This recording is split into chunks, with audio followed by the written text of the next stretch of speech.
आज हम लोग प्रीवियस ईयर क्वेश्चंस करने वाले हैं। यहाँ पर क्वेश्चन हमारे पास क्या है, a particle move in a straight line with a constant acceleration.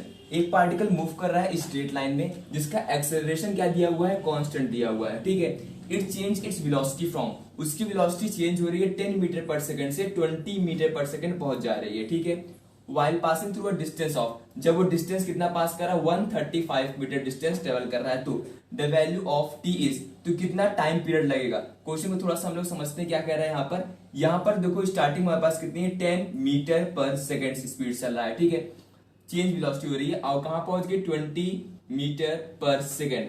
कितना इसने डिस्टेंस ट्रेवल किया, 135 मीटर। तो टाइम जाहिर सी बात है, टाइम टी लगा होगा कुछ ना कुछ, तो वो टाइम हमसे पूछा गया टाइम टी यहाँ पर कितना लगा होगा। तो कैसे फाइंड आउट करेंगे, अब सोचिए यहाँ पर क्या होगा, बॉडी जाहिर सी बात है एक्सेलरेट की है, कांस्टेंट एक्सेलरेशन से ही की नहीं, लेकिन एक्सेलरेट तो की है।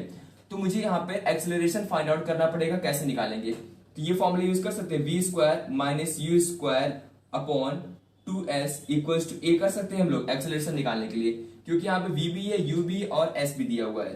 तो यहां से कैसे निकल जाएगा, v हमारे पास v का स्क्वायर, 20 का स्क्वायर कितना हो जाएगा 400 माइनस u का स्क्वायर हो जाएगा हमारे पास 100 अपॉन 2 मल्टीप्लाई बाय 135। ठीक है, तो 135 का डबल 135 इंटू 2 कितना हो जाएगा, 270 हो जाएगा। 270 अपॉन 300, यहाँ ऊपर चला गया, जीरो से जीरो कट गया, 3 10 हो गया 30 और 3 9 27 हो गया, तो 10/9 आ गया मीटर पर सेकंड स्क्वायर से ये एक्सेलरेट कर रही होगी। निकालना क्या है हमारे पास, यहाँ पे टाइम पीरियड निकालना है। अब सोचो, अब तो और आसान हो गया, अब टाइम पीरियड यहां से कैसे निकाला जाए, क्योंकि हमारे पास तो यहाँ पर अब एक्सेलरेशन भी आ चुका है।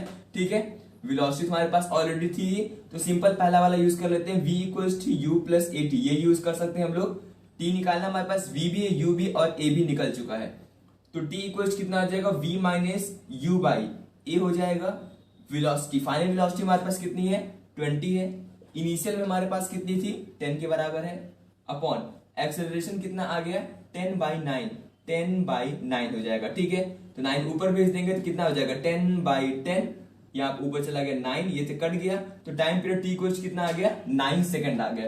कितना आ गया हमारे पास, 9 सेकंड निकल के आ गया। ऑप्शन नंबर डी अगर देखो सही होगा। ठीक है, ऑप्शन नंबर डी हमारा करेक्ट है। टाइम पीरियड टी कितना आ गया, 9 सेकंड निकल करके आ जाएगा। आसान क्वेश्चन था वैसे, यहाँ पर हम लोग को इसका यूज करना था। यहाँ से एक्सेलरेशन हमने फाइंड आउट किया, जब मुझे एक्सेलरेशन पता चल गया तो हमने ये पहला फॉर्मूला यूज कर दिया, v equals to u plus a t लगा दिया, जहां से मुझे t यहाँ पे निकालना था, v भी पता था, u भी पता था और a हमने ऑलरेडी निकाल लिया था। तो यहाँ से टाइम पीरियड कितना आ जाएगा, 9 second, and the correct answer is D.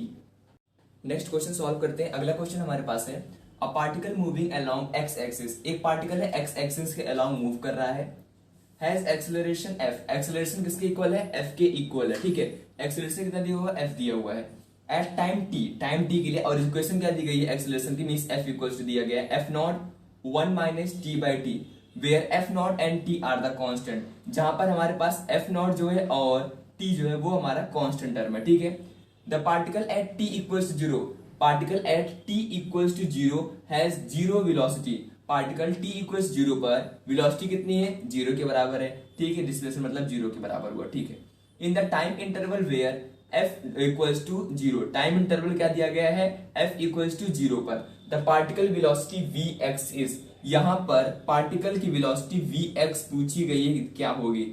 ठीक, क्वेश्चन है यहाँ पर देखो, यहाँ पर क्या पूछा गया था, particle at t equals zero has zero velocity. ठीक है, t इक्वल्स जीरो पर पार्टिकल की जो वेलोसिटी है जीरो वेलोसिटी है, in the time interval where f not equals to zero the particle velocity will be, time interval f not zero पर particle की velocity क्या होगी। बेसिकली मतलब ये हुआ चेंज इन वेलोसिटी यहाँ पर कितनी निकल करके आएगी। अच्छा, वेलोसिटी कैसे निकालते हैं आप, हम लोग एडीटी कर दे, जैसे हम लोग ने जैसे हम लोग अगर यूज करते हैं, मान लो डिस्प्लेसमेंट निकालना हुआ तो वीडीटी कर देते हैं, तो वैसे यहां पर हम लोग क्या कर देंगे, v equals to a d कर देंगे। ठीक है, तो कहां से कहां तक हम लोग करेंगे, यहाँ पर जीरो से लेकर के करेंगे, कब तक करेंगे, देखो जब तक एक्सेलरेशन जीरो नहीं हो जाता। एक्सेलरेशन ये हमारा एफ ना, एफ जीरो नहीं हो जाता। जीरो कब होगा, जब हमारा स्मॉल टी कैपिटल टी के बराबर होगा, तभी तो टी बाई टी कट जाएगा और यहाँ पे आएगा, ठीक है, हट जाएगा यहाँ पर, यहाँ पे क्या हो जाएगा, कैपिटल टी तक इसको हम लोग करेंगे। अब यहाँ पर देखो एक्सेलरेशन को उठा करके यहाँ पे रख दो, तो क्या हो जाएगा, v इक्वल्स टू, हमने एक्सेलरेशन लिखा, वैसे यहाँ पे एफ नॉट लिखा तो कोई दिक्कत नहीं है, एफ नॉट को हमने क्या कर दिया, यहाँ पे बाहर कर दिया, जीरो से लेकर के टी तक इंटीग्रेट करते हैं इसको हम लोग। तो यहाँ अंदर हमारे पास क्या है, 1 माइनस टी बाई टी दिया हुआ है, ठीक है।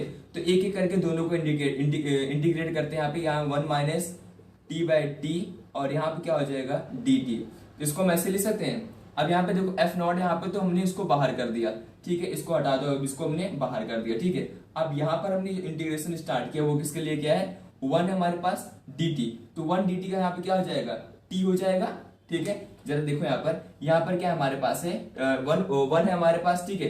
तो dt के साथ इसको हम लोग क्या कर रहे हैं, इंटीग्रेट कर रहे हैं, किसके साथ कर रहे हैं, dt के साथ। तो ये कितना निकल के आएगा, t निकल के आएगा, कहां से कहां तक, जीरो से लेकर के कैपिटल t तक हो जाएगा, ठीक है। अब यहाँ पे लगा दो, ठीक है। नेक्स्ट आगे करते हैं इसको, t बाई टी हमारा दिया हुआ है, इसको जब इंटीग्रेट करेंगे तो क्या हो जाएगा, टी स्क्वायर बाई, अच्छा अलग अलग कर दे पहले, टी बाई टी है हमारे पास यहाँ पर, इसको हमने dt के साथ जब इंटीग्रेट कर देते हैं यहाँ पे हमारे पास पावर जीरो से लेकर के t ये भी लग जाएगा, और यहाँ पर क्या हो जाएगा, टी स्क्वायर बाई 2t हो जाएगा।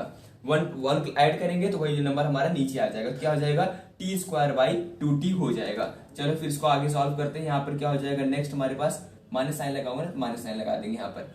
इसका क्या हो जाएगा, एफ नॉट यहाँ पे हमारे पास था, यहाँ पे हो जाएगा t माइनस जीरो, तो हम लोग डायरेक्टली इसको t बोल दे, कोई दिक्कत तो नहीं, ऐसे हमने बोल दिया। अब यहाँ पर जीरो से लेकर के t तक, तो यहाँ पर लगा देते हैं। यहाँ पर क्या हो जाएगा, देखो ये हमारे पास क्या है, ये हमारे पास हो जाएगा टी स्क्वायर, ठीक है, अपॉन 2t।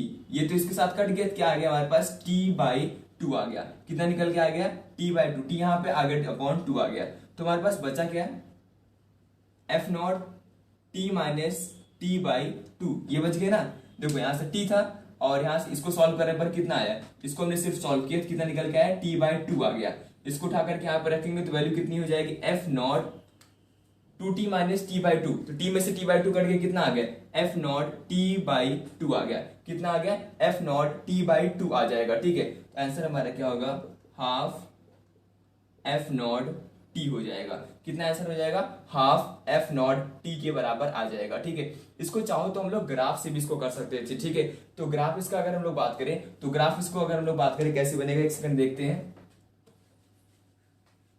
ग्राफ में अगर हम लोग समझते हैं यहाँ पर इस तरीके से ग्राफ बनेगा, तो एक्सेलेरेशन टाइम के साथ डिक्रीज कर रहा तो मतलब ऐसे यहाँ पर जाएगा, इसकी कुछ ना कुछ कांस्टेंट वैल्यू रहेगी, मान लेते हैं यहाँ पर एफ नॉट टी, तो टाइम पीरियड टी पर ये जीरो के बराबर, तो मतलब यहाँ पर हो जाएगा हमारे पास टी हो जाएगा। तो मतलब मुझे जो इसका एरिया होता है वो क्या देता है, एक्सेलरेशन दे देता। इसका एरिया क्या होगा सबको पता है, हाफ बेस इनटू हाइट, तो हम लिख देते हैं half T multiply by F not, इसी को बोल सकते हैं हम लोग हाफ एफ नॉट टी बोल सकते हैं, ठीक है। तो चाहो तो इसको ग्राफ से ऐसे कर लो डायरेक्टली, या तो आप इंटीग्रेशन यूज करके इतना लंबा मेथड यूज करके सॉल्व कर सकते हो, ठीक है। तो हमारा आंसर क्या हो जाएगा, एक सेकंड चेंज कर दो ऑप्शन में, ये ऑप्शन नंबर सी हो जाएगा हमारा करेक्ट। क्या हो जाएगा, हाफ एफ नॉट टी के बराबर आ जाएगा, ठीक है। क्योंकि ऑप्शन में लगता है मैंने गलत लिखा था, क्या हो जाएगा, एफ नॉट टी बाई 2 हमारा करेक्ट आंसर होगा। तो चाहो तो ग्राफिकल रिप्रेजेंटेशन से करो अगर समझ में आ रहा है, अगर नहीं आ रहा है इस तरीके से इंटीग्रेट करके भी इस क्वेश्चन को हम लोग सॉल्व कर सकते थे।